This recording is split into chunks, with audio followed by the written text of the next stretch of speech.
and good luck, and may God bless. That's all I have. Wynn Adams from Fern Park wants to talk about over-medication of our senior citizens.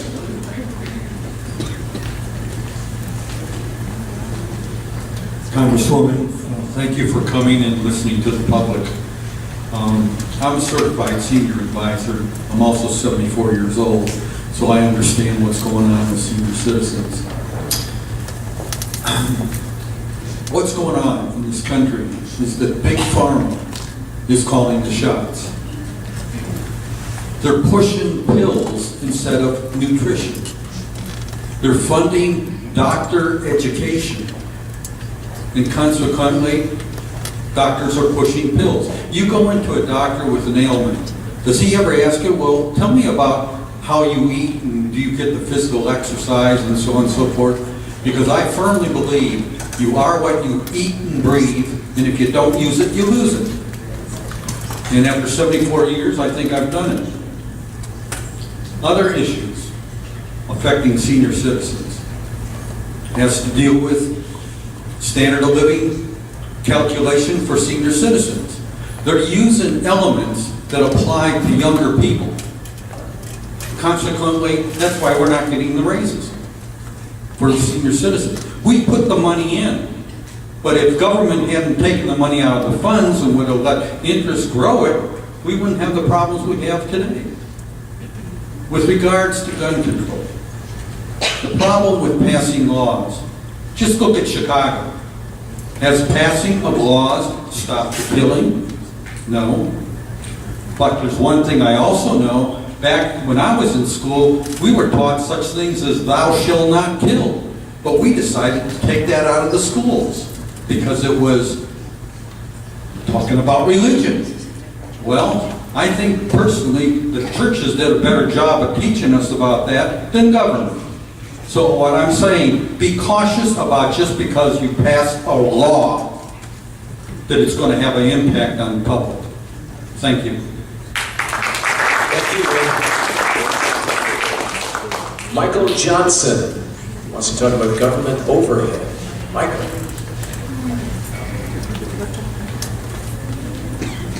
Good afternoon, Congresswoman. Back here again today.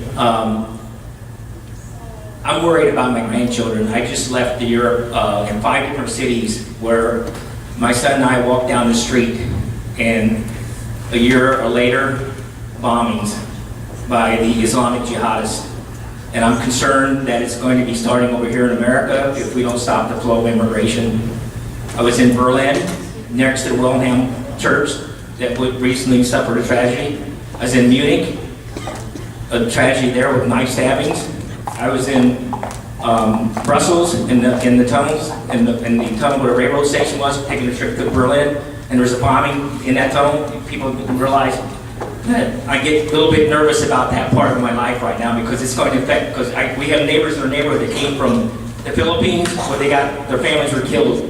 People from India, their families were killed. People from Burma, their families were killed. This Islamic jihad is going all over the world. And they're not going to stop, like the gentleman said earlier. So I'm very concerned about that. Congresswoman, you're in the Defense Armed Services Committee, I believe. So I'm hoping that we put some focus on that as being the greatest enemy that we're facing on the face of this earth during our lifetime, and I really worry about our grandchildren. Thank you. Thank you, Michael. We'd also like to welcome Patricia Bates, the mayor of Altamont Springs, who's joined us. County Commission.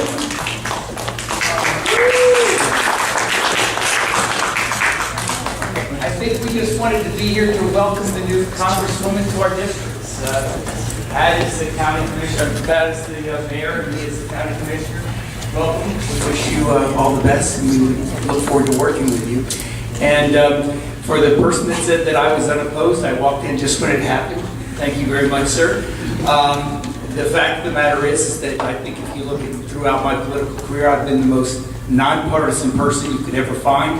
I'm actually co-chair with Governor Bob Graham of the Florida Conservation Coalition and on the board of directors of Thousand Friends of Florida. And in the legislature, I've made my career working with both sides of the aisle, and I look forward to working with you, Stephanie.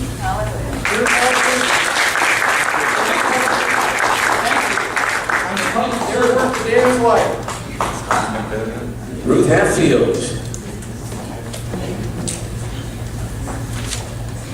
wants to talk about gun control and also, I believe, possibly a mention about email voting. No? Okay, okay. Yes, Congresswoman, I really appreciate the honor to vote for you. And like the lady, the first time I voted was for John F. Kennedy. So, of course, I'm old. But my husband at the time took my car keys, so I couldn't go to the rural voting place. So I got on a old workhorse and rode 2 miles to vote for John Kennedy, and I would do the same thing for you.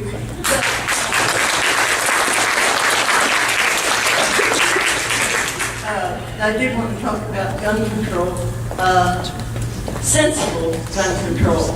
There's so many out there that can say, well, there's more guns everywhere, but we got to start somewhere. But what really got to me was that big clip that I saw on TV with the shooter from Orlando, 100 bullets in a handgun. And that just put chill up my spine. I'm a gun owner, and I see no use for someone to have 100 clips. And there's no doubt in my mind that he thought he was going to do the same thing he did with our police officer downtown. But then he saw a bunch of police and decided to crawl out. So outlaw them, whatever we can do to get rid of things like that. And like the president said, if there is a way that they can take a handgun or a gun and just fix it for one person, and nobody, either a wristband or something, so if someone takes someone's gun, they can't shoot it. But thank you very much.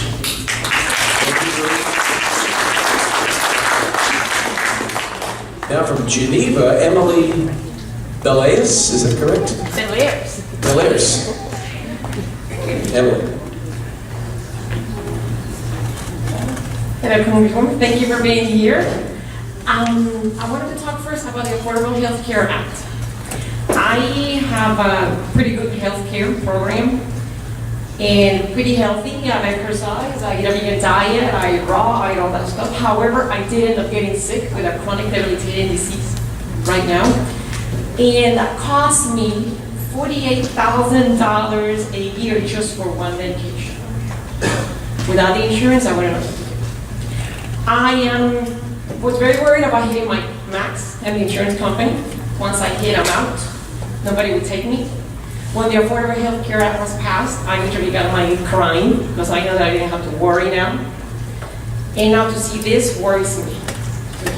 I worry about reaching my cap right now because there's a max. A lot of people don't know that you reach the max in your insurance company. Once you're done, you're done. And nobody will take you. And that was my part of that. Also about the guns.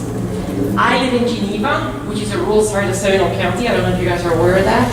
I live in an area where I was the only neighbor there. There was no guns. Now a lot of people have moved. We have assault rifles.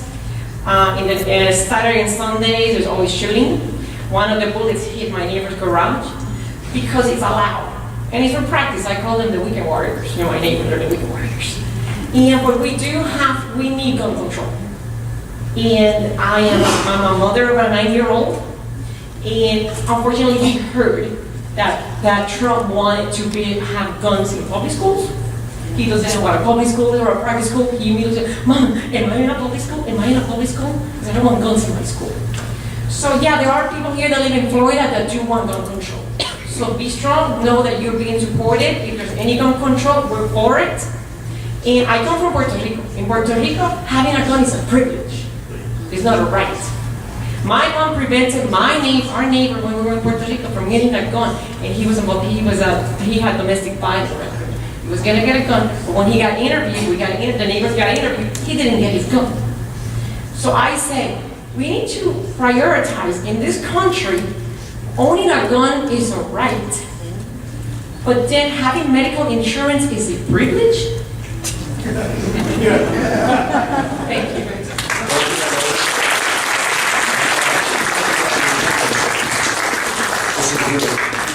I may take that one home. Jean Amend from Maitland? Yes. Which is it? It's, I mean, Amend or Amend? it's Jean Ahmed. Oh, Jean, I'm sorry. We, Amend. French. Oh, Yes. Hi, Congresswoman Murphy, I am delighted to be a constituent of yours. I am honored to be represented by you, and I wanted to make the following comments, that I believe you have entered Congress at what I believe is the most perilous time in my lifetime as far as our constitutional government is concerned. I did not think I would ever see in my lifetime that the very foundation of our government would be threatened, and I think it is very grievously threatened right now. I have no confidence that we will continue to have the freedoms and the sovereignty that we have historically enjoyed under our Constitution, because I believe it is very much threatened by fascism at this time. I do sincerely believe that the government that is coming in represents nothing less than a bloodless coup, and I'm also gravely concerned, and I implore you as a Democrat to encourage the other members of your party in elected office to do one of the most important things that has been such a strength of the Republicans, which is to stand united on issues.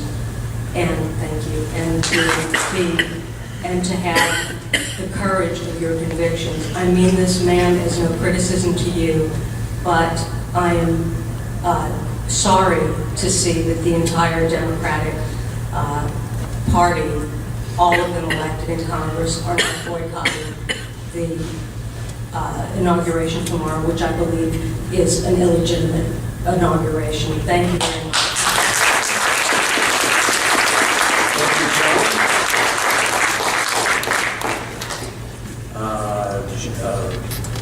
We didn't meet earlier, so I didn't get a pronunciation. Let me try Gertie Reme or Jourdain? Jourdain? She is from Winter Springs and has concerns about Planned Parenthood and a march coming up in Dallas. Right. Hello, my name is Gertie Reme. I'm also a precinct captain for the Democratic Party for Precinct 56. Volunteer for Planned Parenthood and an advocate for Planned Parenthood. I'm also a Medicaid case manager, that's my profession. My concern is, as a Medicaid case manager for long-term care facilities, I go in there and assess them, monitor our residents, their medications, physician orders, to make sure that their authorizations and everything are up to par. In that, at the risk of sounding sexist, we are allowed to give like Cialis and Viagra, and I have authority to prove them, not a problem. However, when it comes to teenagers and birth control and all that, Medicaid is at risk of being cut for Planned Parenthood. So my concern is, with the march that we're going to be doing, is to, because they're so focused on abortion, but they're forgetting that Planned Parenthood actually helps a lot of teenagers with the medications, and the fact that STD rates has gone down, teenage pregnancies have gone down. So I would like to know, like, what position or how is it that you're able to assist us in making sure that Medicaid stays as an entity for Planned Parenthood? Thank you very much. Erin Harvey from Longwood. Erin.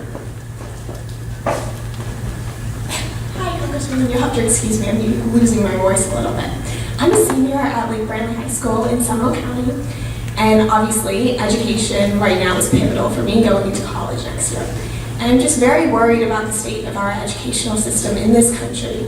And I'm worried not only about student loans, but about our public school system. I've been in Seminole County public schools all since kindergarten.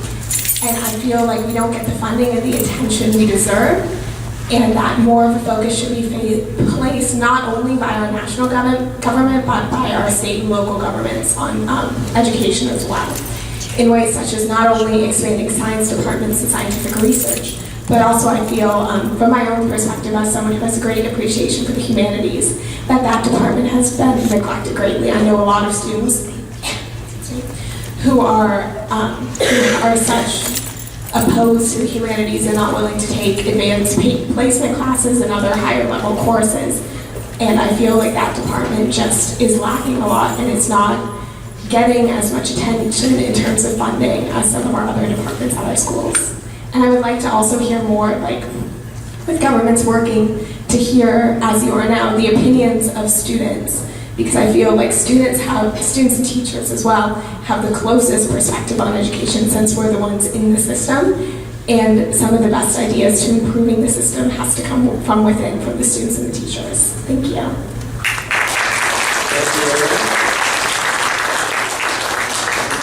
Teresa Risner from Castleberry. Teresa?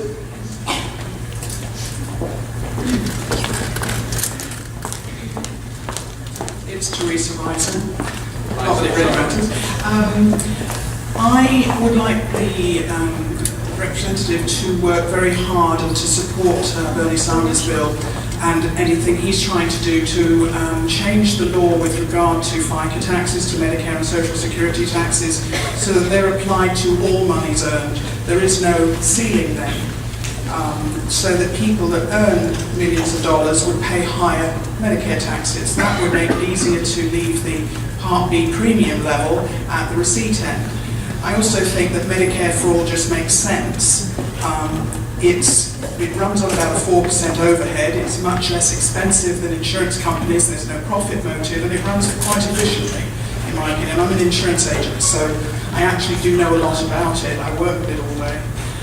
So I really think that we could work with Medicare. We could increase so that everyone's paying a fair tax, and keep it going, and certainly expand it perhaps. As we could with Social Security. There's no reason why it's struggling so much. Maybe they just need to repay the loan again. Teresa, thank you. Oh, one other thing. Sure. I would also like the Congresswoman to work hard to reinstate the ethics oversight that we've just lost, because it was doing a mistake.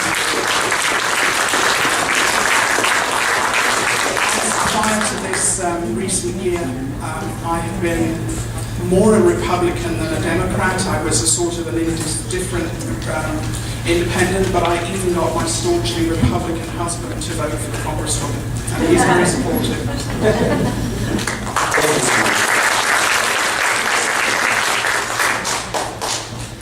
Janet Hawkins from Winter Park.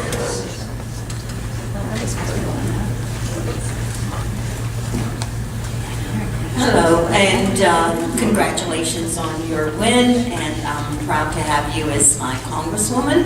My name is Janet Hawkins. I'm a 67-year-old retired registered nurse, so I know a little bit about healthcare, and I'm here to ask you to please do not vote for anything that harms our current protections that we have in the ACA and Medicare and Social Security. If they must make changes, then this is the opportunity for Democrats to push for a single-payer Medicare for all, so that everybody will be covered and take the profit out of health care. It seems like an obscene thing for people to make money on sick people.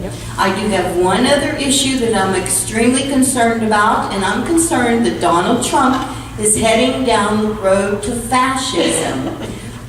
There was an author, a political scientist, his name is Lawrence Britt, and he wrote The 14 Characteristics of Fascism.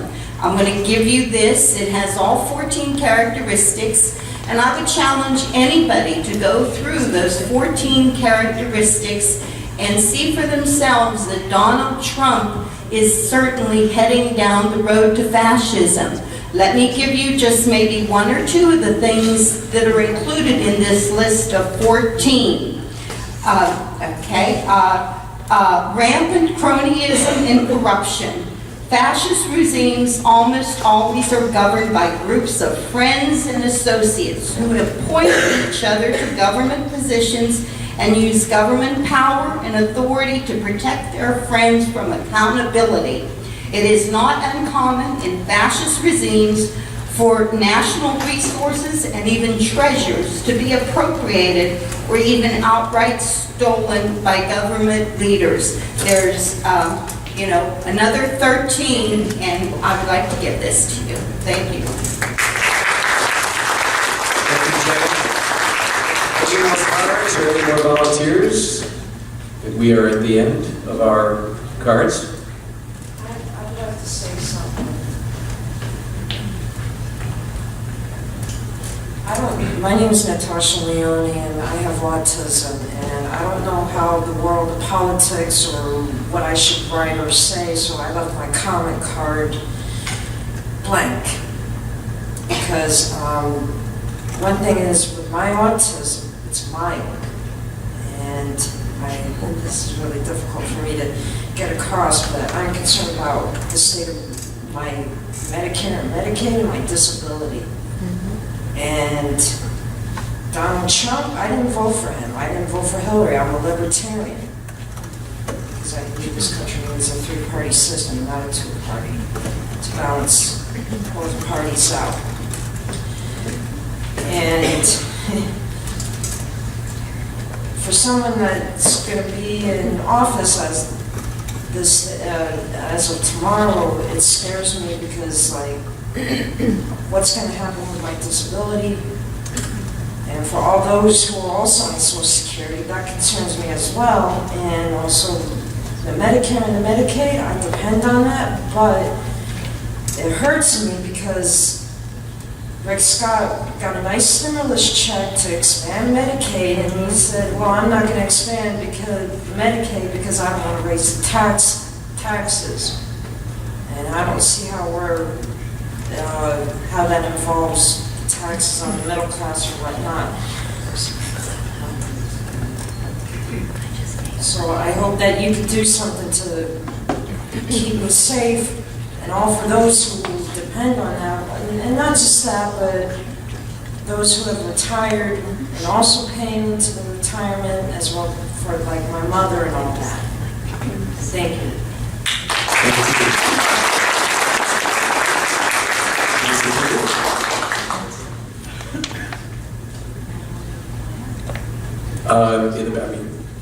We should continue. I guess we'd like to have cards. We are out of cards. So I think we'd like to have some kind of a sense of whom we're listening to, I guess. But in the interim, I know we haven't wrapped this up yet, so I don't want to be premature here, but I must compliment everybody on their ability to listen, their ability to speak succinctly and from the heart. As someone who has served as an editor and someone who is often told, I need one, I would like to compliment you on your ability to put things within that 2-minute window. That is very difficult, and especially your attention to all of the speakers, and to you, Congresswoman, for your scheduling these listening sessions.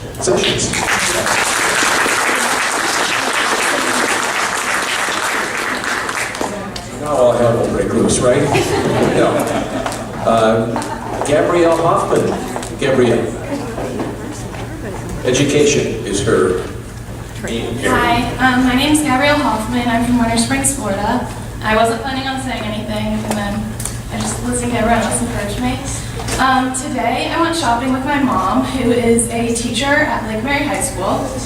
I went out to lunch with her, and then she decided she needed to stop and get some stuff, and she had to get glue sticks and light up. And I was like, oh, are you going to use your money that you get, because each teacher gets $250 to spend throughout the year on school supplies. And I was like, oh, are you going to use that money? And she's like, no. That money was spent so long ago. And she's like, Gabrielle, I just spent around $600 plus of my own money on school supplies for my students to make sure I can get through the year. And that includes I was like, oh, well, if you run out of Expo markers, can't you just go to the front desk and get some Expo markers? And she said, well, sometimes I do that, but they're all run out. Sometimes I don't have ink, so I just have to go and I have to purchase them myself. And if you go look, for 6 Expo markers, it's like $25. And the fact that teachers are spending this much money of their own money when my parents had to put me through college is just disturbing to me.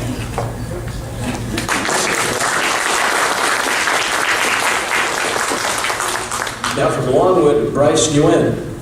Bryce? Hi, my name is Bryce. I'm a senior at Lake Brantley High School, and I'm definitely involved with the arts at my school. I am currently the drum major at my high school band, and I've also been participating in a lot of art programs at my school, like art history. I know that art programs, from speech to debate to music and drama departments, have seriously been thrown aside for athletics and other causes like that. And I just want to say that I hope that you stand for the arts because they profoundly have an impact on my high school experience, and I definitely would not be here today without that experience. Thank you.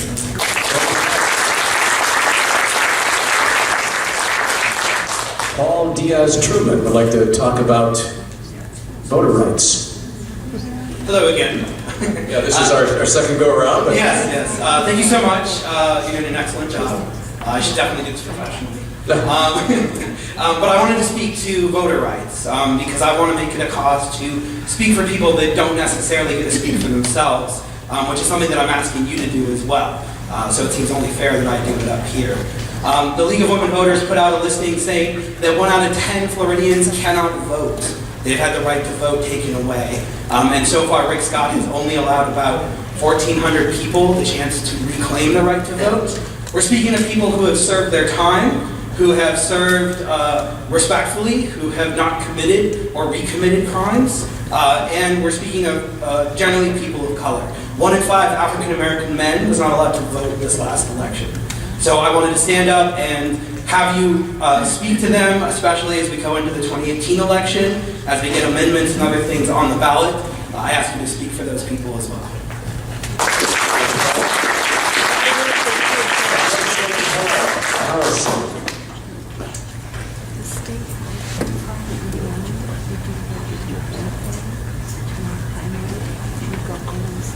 Hello, my name is Allison Hall. I'm a sophomore at UCF. I'm currently studying nursing.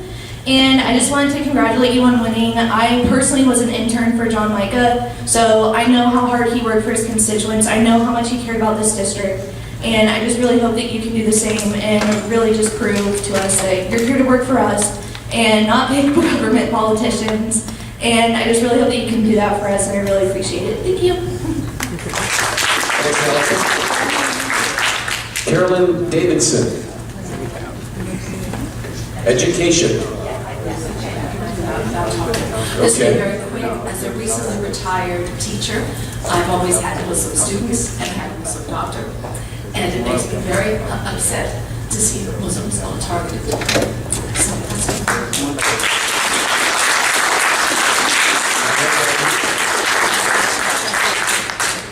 Linda Taylor from Orlando. Linda.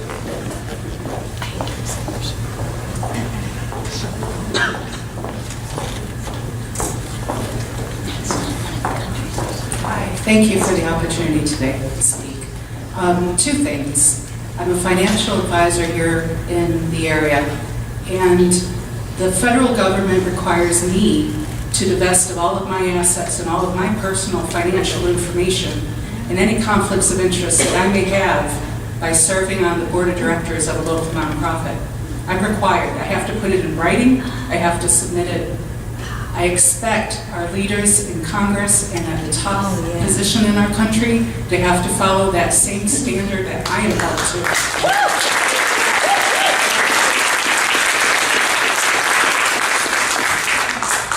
Thank you. Secondly, I would like you to know that I'm part of a growing movement of people who have never been politically active.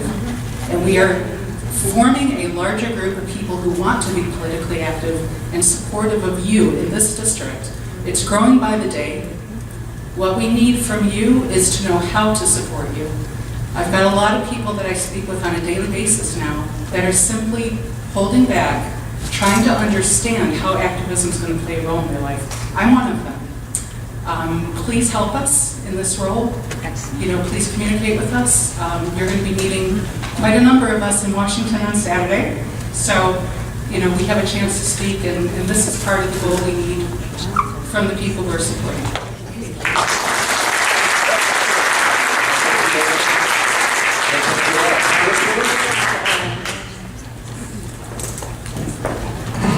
Well, I thank you so much. I'm really grateful for all of your thoughts and concerns. I think in a lot of ways we're very similar. I'm a mom of 2 kids. I have parents who are aging, and so I'm incredibly empathetic to much of what I heard today. And I'd love the opportunity to process it and help it guide my agenda in Congress so that we can continue to serve you. I've introduced you to my staff, so please feel free to reach out to us and as we get established here in Sanford. And also, feel free to reach out to me at any time. Again, it's stephanie.murphy@mail.house.gov. And I look forward to continuing this conversation. I hope this is the first of many moments where we have an opportunity to discuss the things that really concern us as a community and help guide our work in DC on your behalf. Thank you so much for being here.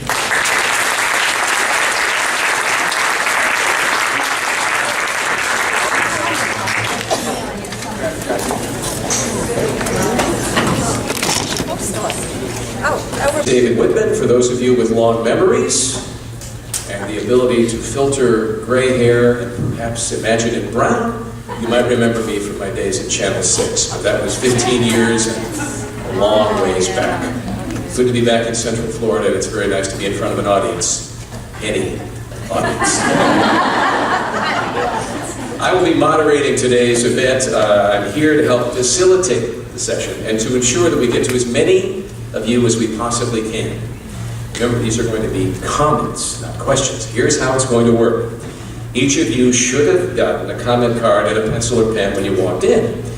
If you haven't yet done so, or if you've changed your mind, you didn't think you wanted to participate, but now you do, please complete a comment card and bring it up here to the moderator's table. Or you may just raise your hand, left or right, doesn't matter, and someone will come by and collect your card. Now, the speaking order will be the order in which your comment card was received. I have them here. I have not shuffled the deck. In order to ensure we get as many people as we can, each of you will get 2 minutes to make your remarks. Now, at 1 minute and 30 seconds, this is kind of like the debate, but we're not expecting a debate, but there is a time clock. 2 minutes. At 1 minute and 30 seconds, a timekeeper will stand. That means you have 30 seconds remaining. At 2 minutes, the timekeeper will stand again, and remain so. The moderator, that would be me, will then ask you to conclude your remarks as quickly as possible. We'll try to get to as many of you as we can, but we intend to conclude the event at 4 o'clock. If we do not get to you this afternoon, we do have your comment card for the Congresswoman to read after the event. She has promised she will, and your concern will be heard. Now remember, we're here to listen, not to question and not to answer, to ensure as many of the constituents as possible are able to share your thoughts. We're not taking questions. However, the Congresswoman will remain after the event to answer any questions that you may have that you found were unanswered. And she'll also send you, she'll have an opportunity rather to have a one-on-one with you. And if you have any other specific questions but can't remain until the conclusion of tonight's events, this afternoon's event, please be encouraged and know that you can write your question on your comment card and the Congresswoman will send you a written response. Now, there's some touchy things that may come up. If you have a casework-related issue, something with a federal agency, specific problem, Social Security, VA, immigration, we encourage you to visit the casework table over there so that private matters can stay private. Finally, I strongly encourage everyone here to be as civil as possible. We are here to listen to one another, and it's important that we treat one another with respect. Those who can't be civil will be asked to leave. However, we don't think that's going to happen. We want to avoid any unpleasantness. Let me also add that it's a good thing that there's a Congresswoman in the 7th District who wants to listen. Here's Ellen. Just a couple weeks after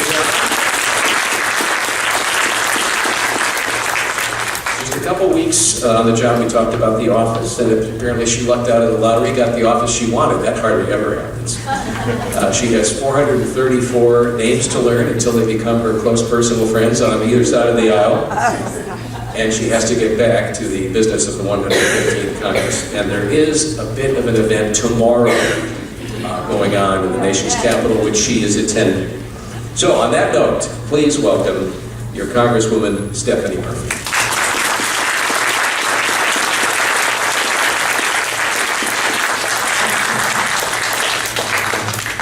Thank you, David, and welcome back. This is, I think, one of the best places in the world to live, and so I'm glad that you recognize that and are back with us in this community. And thank you so much for agreeing to moderate this afternoon's listening session. I want to thank all of you for being here this afternoon, for showing up and taking part in our great democracy, and for making your voices heard. I look forward to hearing your thoughts and your concerns and the issues that concern you during this event. You know, on January 3rd, I took the oath of office to become your Congresswoman, and I've just been incredibly honored and humbled by the faith that Florida's 7th Congressional District placed in me to represent you in Washington. And I'm working so hard every day to make sure that I serve you well and make you proud. As I've said on my first day in office and before during my campaign, my top priority is to listen to you. You're the people of Central Florida. I represent you. I believe that the term U.S. representative is more than just a title. It's a responsibility. And in order for me to represent you in the best possible way, I have to begin by listening to you and hearing your concerns. So I'm going to take the information that I've gathered from these information sessions. This is my third one this week. I had one in Sanford yesterday and then one in Orlando, downtown Orlando, on Tuesday. I'll be taking the information from these sessions, and they're going to help guide and shape my agenda for the 115th Congress. I know that I might not get a chance to hear everyone's remarks this evening, or this afternoon, but I want you to know that you can always reach me or my office. We've opened one office in downtown Orlando across the street from Lake Eola and Robinson, and we will be opening a second office in Sanford in the historic downtown area there. So, and then the other thing is that you can always email me directly. I'm simply stephanie.murphy@mail.house.gov. And if you ever feel like you need to be heard, I want you to know that our office and I am here to listen to you. Before we begin, let me introduce a couple of my staff members who are here with me this afternoon so that you get to know them. So my district director is Lauren Allen, sitting up on stage here with us. And then over at our constituents table, already working on her constituent work, is Bruce Nelly. And she'll be in our Orlando office. And then next to her is Stephanie Palacios, and she's going to also be in our Orlando office. And then Thomas Steenkamp is going to be working in our Sanford office. So I'm proud that our office has already hit the ground running in the first couple of weeks. I want you to know that I intend on bringing government together at all levels, working with the academic and private sectors here in this region so that we can create more better paying jobs and put our region on a path to lead the state in the 21st century economy and just make this a great place to live. So I want to do this with you helping guide my path. So with that, I'll turn it over to you, and then I'll wrap up with a few remarks. Thanks.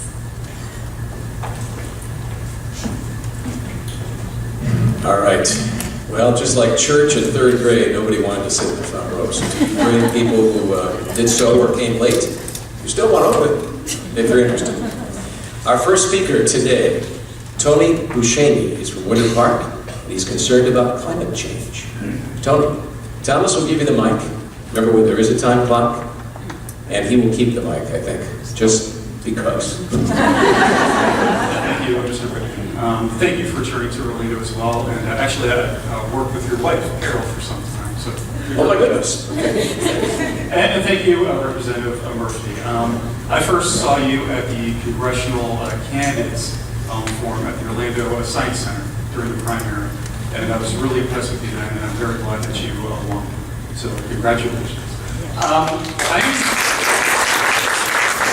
am the leader of the Orlando chapter of the Citizens Climate Lobby, and I know you've probably heard from a couple of my other members, both in Orlando and Sanford, the last few days. And we have about 100 members here locally, branches all over the world, and we directly lobby our congressional officials. We'll be lobbying you directly, hopefully.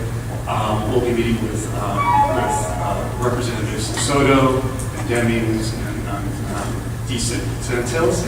And we're trying to spread the word that climate change is much more serious a threat than what people are giving you credit for. Orlando and Florida in general is very susceptible to environmental challenges posed by climate change. We're seeing higher temperatures, increasing sea levels. Just a few months ago, we all went through Hurricane Matthew, which, if it had come on shore, would have been just devastating. Down in Miami, they're spending hundreds of millions of dollars to raise their roads because of inland flooding. So we've been discouraged what we've been seeing out of Washington lately. Of course, President-elect Trump has called climate change a hoax. He's nominated a pretty well-known climate change denier as the Secretary of the EPA. And we would hope that we'd see more action on climate change in particular. And I know you're going to do your best, so I just want to wish you the best of luck. Is this our timekeeper? What's your name? Lisa. Everybody say hello, Lisa. Hi, Lisa. Okay, just so you know, she's nice, but she's going to cut you off. Next, we're going to hear from Robert King from Oviedo. He's talking about the U.S. Army Corps of Engineers failure at Lake Jessup. Robert. Hello, my name's Robert King. My position right now is just a member of the public, but I spent 10 years as chairman of Friends of Lake Jessup. Very briefly, and there's no way we cover the amount of information here in this meeting. What I'm really here for is to introduce myself and to try to make time with one of your staff members to sit down initially, and then the more information you get, the more you're going to want, and it just grows. But to make a long story short, 1920, they dug a bypass canal. The St. Johns River used to flow through the lake. They dug a bypass canal, Army Corps of Engineers. 1950, they poured a causeway across the mouth of the lake and severed it from the river. And even in 1950, there was an outcry that something needed to be done. You can't do this, you're going to kill the lake. Sure enough, it died. And it's dead as a doornail. And I know you drive across the 417 bridge and it's shiny on top. It's very misleading. It's not shiny underneath. There's about this much water and the rest of it's mud. And that's why there's so many alligators in it. And long story short, we almost had it fixed a few years back. And the Army Corps of Engineers was one of the partners with Florida Department of Transportation, Water Management District, Corps, DEP, a number of people, and we got very close to reconnecting the river. When it came time for the Army Corps to do their job, they walked away and did not do their job. It's a long story. Like I said, it'll take a long time to explain why it's the way it is. Your predecessor was part of the problem. He was in on the whole thing that made it not happen, and we need to finish the job. And until somebody else steps up and gets their attention, it's not going to happen. So, like I said, I'm here just to introduce myself and let you know that there's something that needs work, and this is something we can do. I mean, it's very doable. We just have to, like I say, but it's going to take the learning curve is very steep, so it's going to take a little while to get you there, but I'm ready for the job. All right. Thank you. Thank you, Robert. Next, from Castleberry, Gina Lasciavo, who wants to talk what she considers to be a violation of the Constitution. Hi. Congratulations. Thank you for your willingness to serve. I voted for you. The last time I got involved in politics was in the 70s when I was a teenager, and I campaigned for Joe Biden. So I cried when he got the Medal of Freedom. But there's a lot of things I'm concerned about. But one of the things I wanted to bring up today was, we have these conflicts of interest going on. And, I'm concerned about the ACA, and I'm concerned about so many things we've really just seemed to step into the twilight zone with this. I understand that President-elect Trump may be free and clear when it comes to his U.S. businesses, but not when it comes to his international businesses. And I'm not going to ask the question, but I am wondering what the pulse is in Washington, because as of tomorrow, he will be in violation of the emolument clause of the Constitution, regardless of what his tax lawyer said during his press conference last week. I'd like to know who he owes money to. Does he owe money to China? Does he owe money to Russia? Are those banks owned by those countries? I don't like politics at all. And I'm calling Marco Rubio's office, one of them, almost every day, because he needs to be pushed over the edge, I think. Democrats already agree with what we're doing. But I'm passionate about it now. My kids are older and they have time. Thank you.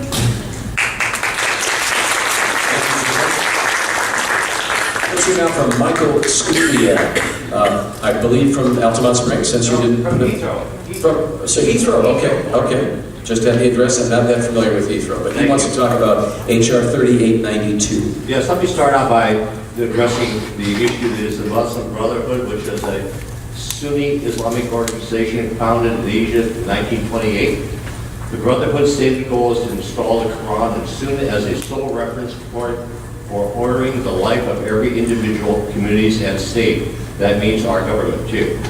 Their motto is, believers are brothers, Islam is the solution, Allah is our objective, the Quran is our constitution, the Prophet is our leader, jihad is our way, death for the sake of Allah is our wish.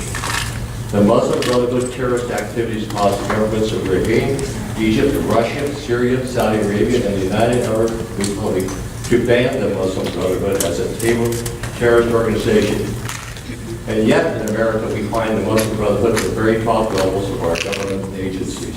For nearly 8 years, Obama has built Washington bureaucracy, including the Department of Homeland Security, the CIA, the Department of Defense, the National Security Council, the White House, the State Department, every U.S. intelligence agency, U.S. Armed Forces, with thousands of members of the Muslim Brotherhood and other Muslim Brotherhood fighting groups.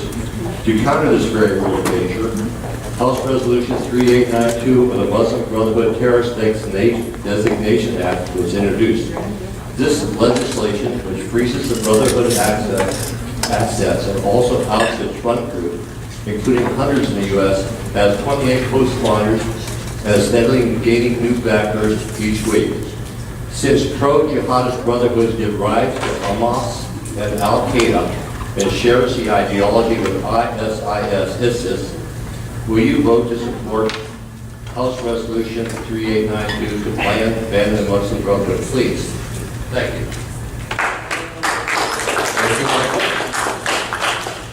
Again, no questions, although that was just a question near the end. Next, we'd like to hear from Jose Abastida from both Orlando and Winter Park. So you must be on the border. Hello, Congressman. Thank you for being here. My name is Jose Abastida, recent graduate from the University of Florida. With that, I would like to say that I'm also a DACA recipient. Given the political climate, the President-elect has stated that on his first day he would enact the proposition. I am concerned for the students and for the kids of undocumented parents that are here to attend, to get an education, to be role model citizens as I am. As a graduate from the top institution in the state and work in political fields and organizations, I am concerned for students and for their beings and their status in the country. I urge you to join the Great Jet, to co-sponsor the Great Jet, and work on bettering the constituents who are under the status of the District 7. Thank you. Next, Karina Boshemi. She wants to talk about the transition of employment services for autism and disability for that community. Please. Hello. My name is Karina Boshemi. I live in Winter Park. And I'm a mother of a 13-year-old boy who is bright and he loves computers. He also has autism and other disabilities. I'm concerned about transition services and gaining employment for him. Over 1/3 of young adults with autism never get a job or continue education after high school. Approximately 500,000 youth with autism will enter into adulthood over the next 10 years. There is a lack of work experiences, internships, mentoring, and career counseling. Employment choices are often sheltered workshops and day programs. where sub-minimum wages are often paid. My hope is you will fight for the disability community. They have a lot to offer. They should not be segregated and should be included. They should also have the opportunity to lead productive, successful lives. Thank you.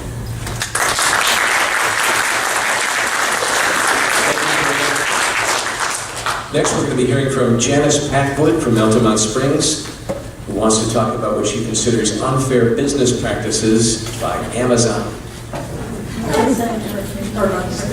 I saw you on TV and saw that you were a member of the Small Business Committee, and so I'm going to bring this before you. I've been a bookseller in Altamont Springs for 30 years, and I urge you to work with the Department of Justice to investigate Amazon's business practices for violation of federal antitrust laws. I strongly believe that Amazon's abuse of its dominance and its growing monopolization has a negative impact on free expression and the health of the American book industry, including a chilling effect on the diversity of and access to books and information.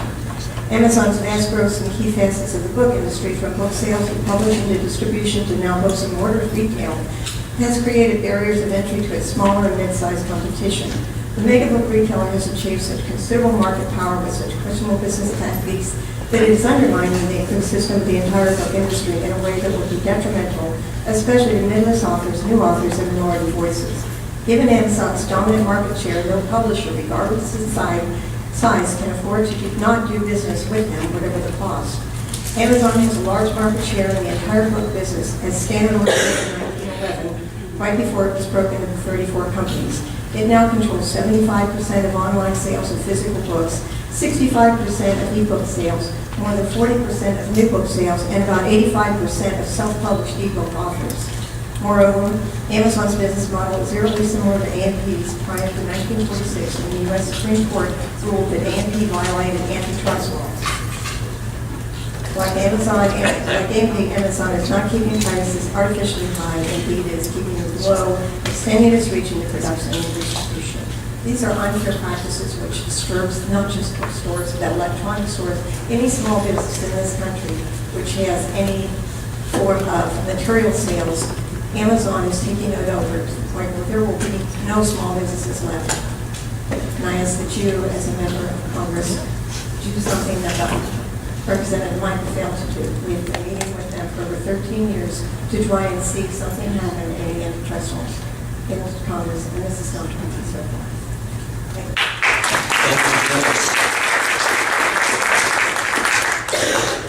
you. Next, we're going to hear from Rachel Marcel. She is from Altamont Springs, and I'm not going to take any of her time because she has a very long list of concerns. I am all over the map with everything. So I have a lot of concerns.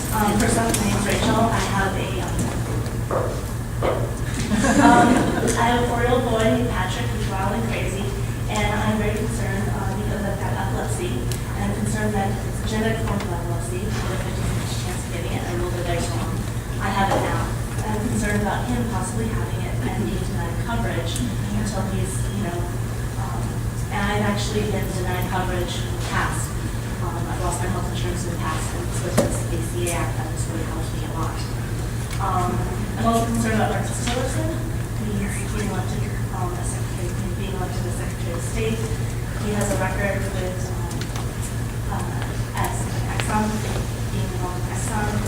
They're sanctioned to Russia. Obama put them in. You know what I mean. You know the whole story. And I want to save the environment for my son.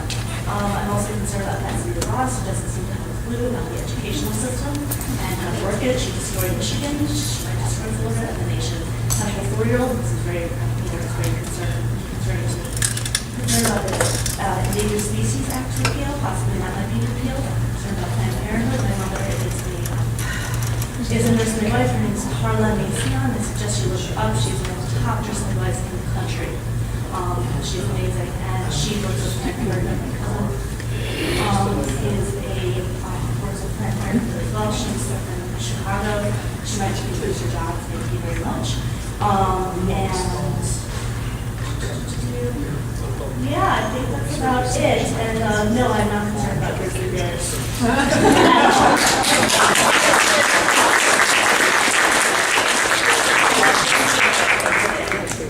Save the environment, please. One time I was in the car, I wanted to take something He came out and was crying because I had his cheeks being cut down. And he told me, Mom, you say Mom, I miss you. He said, Mom, where are you? Because she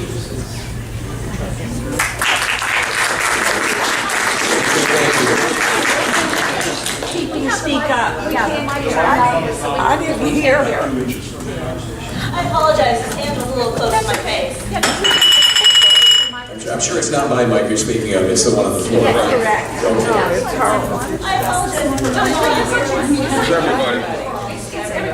Next, Paul Truman from Winter Springs. And he's talking about the minimum wage and union labor. Hi, my name is Paul Truman. I worked on your campaign for a bit, which was a good thing for many reasons, but I want to talk about some of the bad pieces. Florida is a right-to-work state, which means that wages are depressed, poverty is up, housing becomes unaffordable. Right now in Florida, it costs about $1,100 a month at the low end in apartments. That means that people are typically getting about, I think it's $13,800 to make that every year. And typically apartments prefer 2 to 3 times that, which makes it about $35,000 a year to be able to afford an apartment. I'm here to say that I am going to be standing for the Fight for 15, which by the way is only $31,200 a year, and I ask that you do the same thing. Right-to-work states are a travesty. I would even say they're downright treasonous at times. When companies from retail to fast food are able to pay their workers an unliving wage, we have problems, which means that people can't do things like start businesses or take care of their children or be home with their children for education's sake. So I ask that you stand up for the Fight for 15, to unionize regardless of what industry you're a part of, and to fight for workers across the United States who cannot feed their families, clothe their families, fix pipes that are broken or have lead in them from government action or inaction. So I ask that you stand for those families and fight for that Fight for 15. Thank you so much.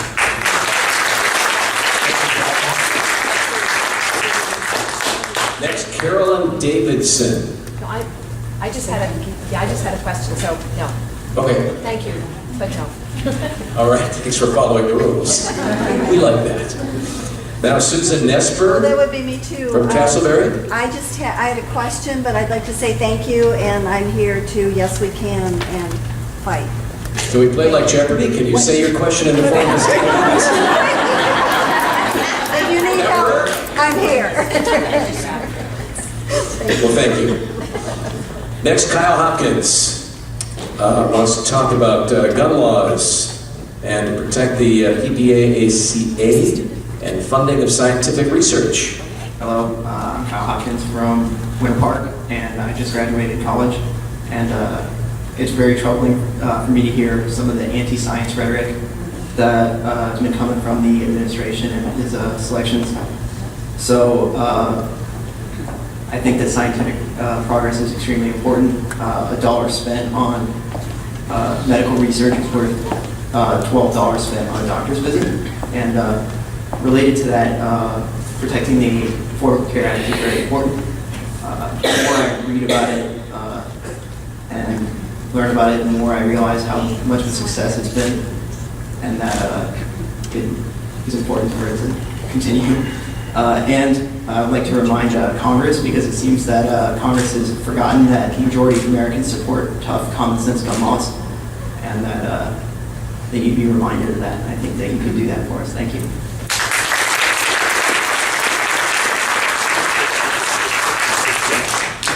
Now, Sandra Bonus, concerns about public schools under the Secretary of Education, who has been appointed. Okay, sure. All right, fine, thank you. Lydia Dante from Winter Park wants to talk about Social Security and Medicare and make sure that both are strangled. Well, you've basically taken the words out of my mouth. Oh, sorry. We roll back the tape a little. But yes, strengthen Social Security and Medicare. I'm tired of hearing about vouchers. Paul Ryan and Mitch McConnell seem to be thinking that everything is vouchers and vouchers. please, if you can do anything for us, we would certainly appreciate it, to strengthen Social Security and Medicare. And also, all of these younger people, they need to be concerned about that too, because they need to be thinking about that down the road. So it's not just the senior citizens, it's all the people that are coming up. And I want to thank you for winning. I worked on your campaign, and I am so, so glad that you won.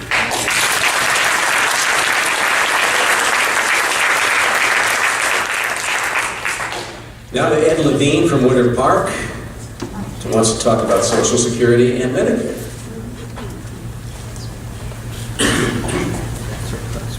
Yeah, Ed Levine from Winter Park. Yeah, I also want to talk about Social Security and Medicare. We had a very small percentage of a raise, virtually nothing. So I mean, you didn't cover the cost of living. So Social Security and Medicare have to be strengthened in every way. Also, I've read a lot about vouchers. Like if you get 12 vouchers a year and you need 14 vouchers to see a doctor over a year, then what happens? You have to pay for it. So I'm tired of hearing about vouchers as well. But Social Security and Medicare have to be strengthened big time. And maybe a decent raise in Social Security next year. Thank you. Thank you. Kyle Morris from Lake Mary. Again, it's Medicare and medical in general. Hello. First off, thank you for being here, and I appreciate the time to meet. I voted for you, like many people that I know, because frankly, we were sick and tired of John Micah. But more importantly, we were sick and tired of a conservative politician that opposed Obamacare and supported cuts to Medicare, Medicaid, and Social Security.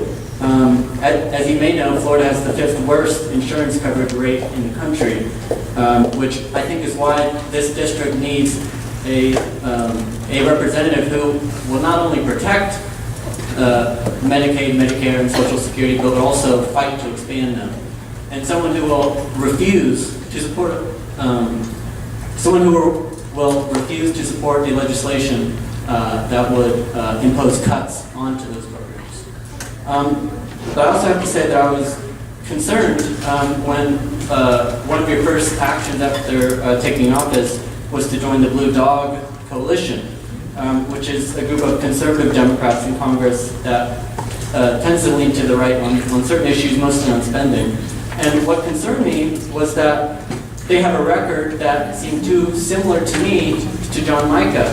For example, in 2009, they broke with the Democrats and sided with Republicans to oppose the Obamacare legislation that was introduced. And that same year, they opposed the bailout legislation that was introduced, which provided relief for many Floridian families that were facing foreclosure on their home.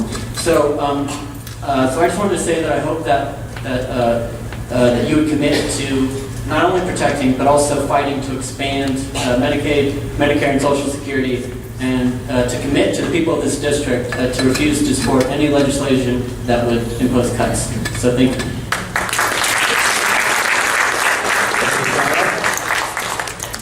Sheila Baker. Sheila?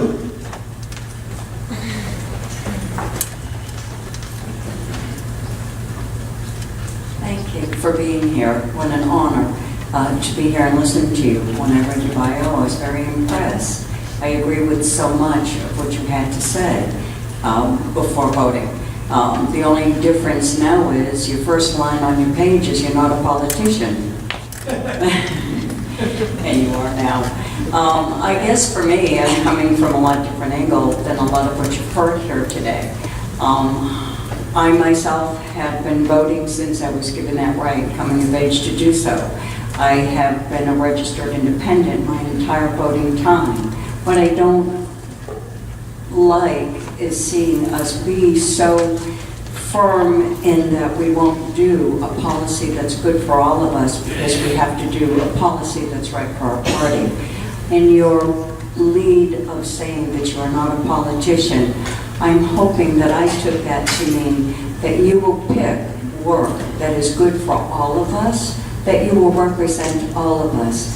that your attention will be on making education and the well-being of all of us, the ability for us to know that our kids can have a good paying job, that there'll be the opportunity there for them to have the skills for the job, given in a good school, a safe environment, safe streets. But I don't want to do it with being mad at 50% of my neighborhood. I don't want to have this air of disrespect toward anybody. So I hope what you'll take with you is a regard for all of us and not a regard for joining a club that puts you away from us and makes us enemies with each other. Thank you for listening.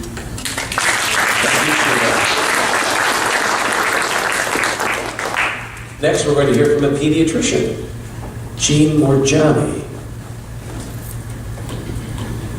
Hello, thank you for being here and hosting this session. So I'm a pediatrician at Arnold Palmer Hospital for Children, and as you know, most physicians don't really get politically active beyond voting, but during the cycle I felt like I just had to come out because I come here as an advocate for children, because 95% of my practice is covered by Medicaid and CHIP, and we have made such great advances with the expansion of CHIP, which is a children's health insurance program, that the number of uninsured children in Florida has dropped to an all-time low. So I come here because I'm just concerned and hope that you will continue to advocate for our kids, because because if the ACA repeal does go through and CHIP is not extended, it's going to affect many children in our community. Thank you.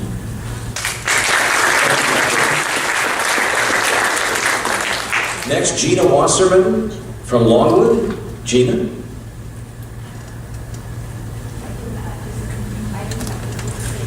I got your card. I see it scratched out. I'll take responsibility for that. Because I've got the microphone. Alex Sakharov, I'm sorry, Alex, we spoke earlier. He is on Oakwood Place in Altamont? Oviedo, okay. Oviedo's here, all right. Wants to talk about healthcare? Healthcare, well, I think it's been spoken of very eloquently already this afternoon, so I don't know that I need to say a whole lot more. More Americans are now insured for their healthcare than ever before. Please do all you can to try to keep it that way. So that's comment one. The second comment maybe ties to the comment Kyle made earlier about science and the apparent disregard in this incoming administration, but I'm really hoping that if incoming President Trump is really sincere about his intentions to bring infrastructure spending, brand new that we think about the implications for our local economy. Say what you will about John Mike, I was no fan, but he is regarded for the whatever you call it, pork barrel, for lack of a better word, that he brought into this district. So it's something to think about when those crossover voters are sitting there 2 years from now. What do we bring? What infrastructure do we bring? How did it advance our economy with all the science and technology at UCF and other places? The simulation work that's done over there, Research Park. Maybe there's some piece of the infrastructure that's computational or high-powered computing, something like that, that would fit with the mix of what we have here, talent base. Thank you.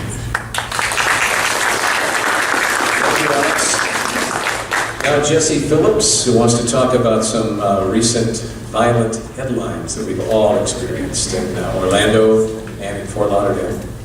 Thank you, Congresswoman, for being here. Congratulations on your election. My name is Jesse Phillips. I was recently elected as what's called a Republican State Committeeman, which is a countywide party office. To put that in context, we worked very hard to get John Micah elected, and you beat him. So congratulations on that. So I guess my first question is, am I still allowed to be here? That way. That's my first question. My second, the comment I had was that as a father of 4 small children, I married, live in Winter Park with my 4 kids. My wife and I made a decision to not own a firearm. But I am a huge proponent of the Second Amendment and making sure that nothing is done to prevent people that make a different decision that I've made to be able to do that. You know, you see the headlines. I was personally very grieved when I saw this officer that was shot. It was such a traumatic thing, and I'm glad that they caught him. I'm glad there's going to be justice. And I've just noticed that sometimes when these events happen, they're used to start a discussion about what we can do by way of gun control to keep it from happening. But so often the things that are proposed as solutions, when you actually look at them, wouldn't have actually prevented the thing from happening. And I've just found it's much easier to keep good people from having guns by passing gun laws than to keep the bad people from getting them, because good people tend to obey the law more often. And so I'm encouraging you, as you think about what you're going to support by way of legislation on this matter, to not do anything that violates the Second Amendment, and to think of solutions that are going to actually solve the problems, and not solutions that are only going to make it harder for the right people to get their hands and defend themselves. But again, congratulations. You've heard my perspective, and I look forward to seeing these next few years and how you're going to be able to govern us. So thank you. Thank you, Jesse. Mary Elizabeth McIlvain. Mary Elizabeth? That's okay. Surprise us. Well, I'm in my home for the last 35 years. I've lived in Altamont Springs. I've been voting since 1950. And listening to the people talk today, you have done something here that is taking down the wall of communicating with the people who are serving us in Washington. That's not why I came here to speak, but it is a very deep feeling that I have. I have more confidence that we're going to be able to get through these dark days. My two areas of interest, one is Medicare. I wouldn't be here if it weren't for Medicare. And remember that original Medicare is still the most economic for providing for services to be covered and for payments to be made. I've never had anything rejected. I'm not really a sick person. The other thing that I have is I worked for many years, and I've come to realize that the young people here, what we're looking for in the marketplace today is quite different than when I went to work in 1948. And we have to look at the new small businesses where the focus is going to be more on the mind rather than on the hands. And let me close by saying I am an advocate for children who have been abused. I have experience in that area, and it is tragic. We've got to work on diminishing violence in our world. Good luck to you.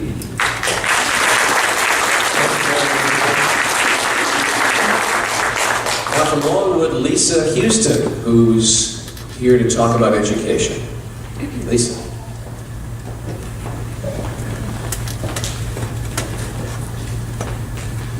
Hi, Stephanie.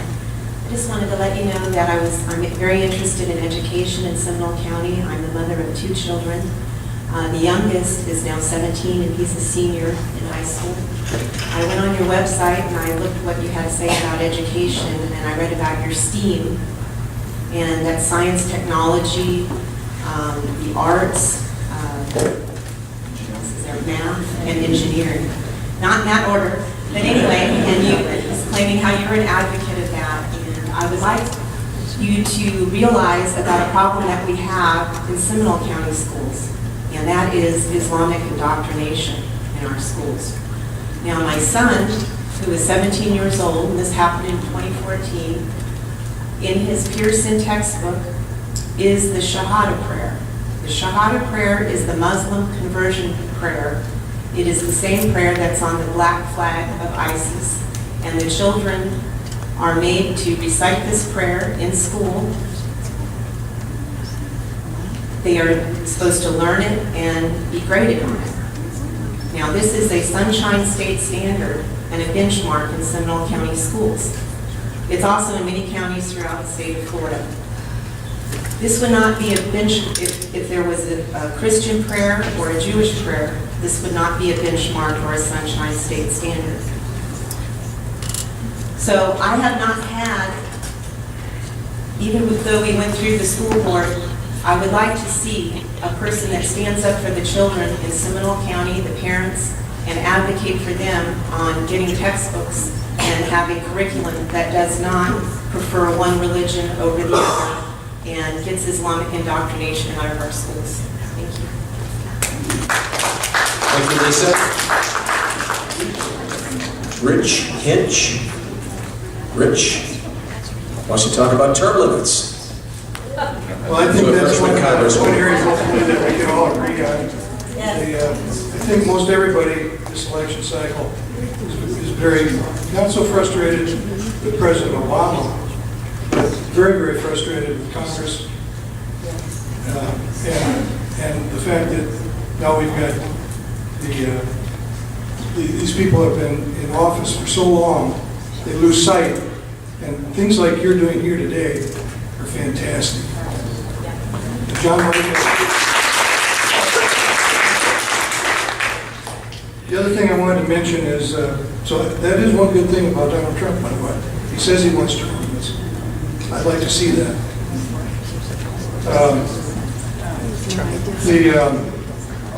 One problem that our party, the Democratic Party, has had is the problem that we have not put forth good candidates all the time. And to me, that's extremely frustrating. We have Lee Constantine that ran for county commissioner unopposed.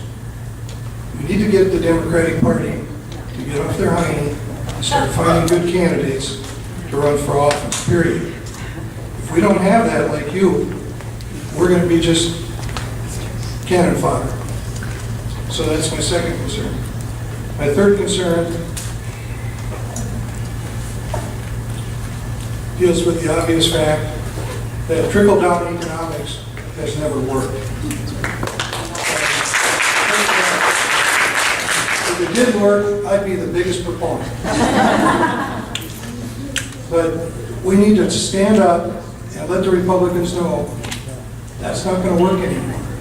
If Donald Trump thinks that he can have a tax structure that faces the top 1/2 of 1% and keep on doing that, we're going to be a third world country real quick. Yes.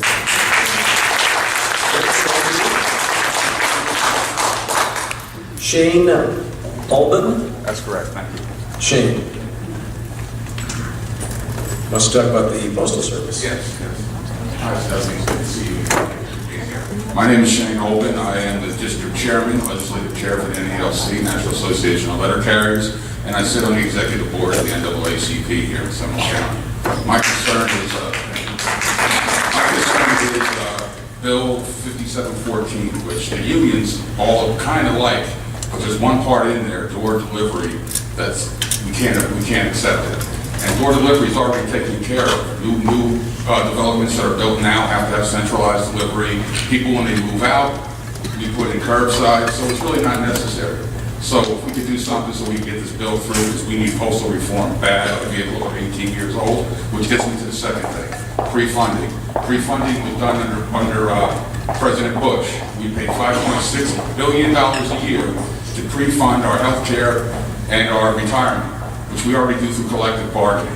We have enough money in there, $66 billion, to pay for people that are going to work for the Postal Service that are not born in. We're afraid that money will be used for Donald Trump's infrastructure program, which is supposed to be $1 trillion right there. It's $750 billion. So it's supposed to stop now. It's in limbo. We don't know nothing about it. I'm not going to ask a question, but we would kind of like to know where that stands. And I would one more thing. I would like to, my brother here, to know that the NLC stands with the $15 initiative. Thank you.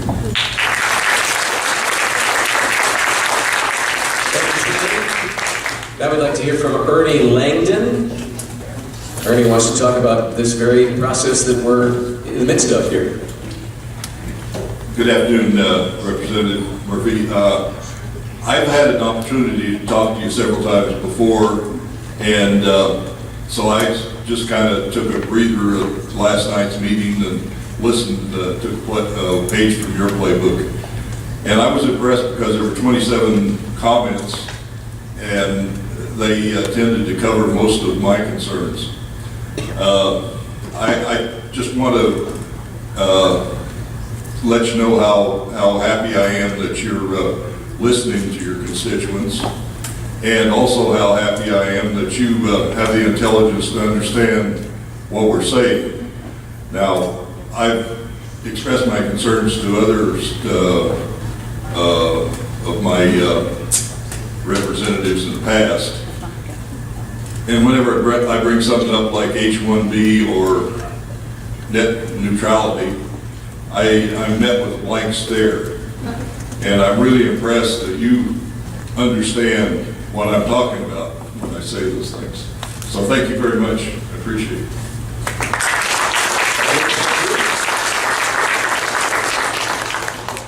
Now it's Deb Carswell's turn, and what it says on the card here, I think you're going to like this one.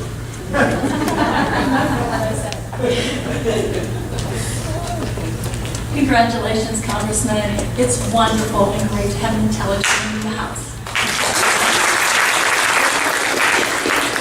You said that you were going to represent us, and here you are today, just following through on what you said. You're listening to us, and I'm sure you'll come back with town hall meetings and newsletters as well. What people said today, I want to concur with the labor, with the CHIP, with the environmental issues, with Social Security and Medicare, and also, as someone else was said, political concerns, how to work in Washington when there's a political gridlock, and what can we do as citizens to help.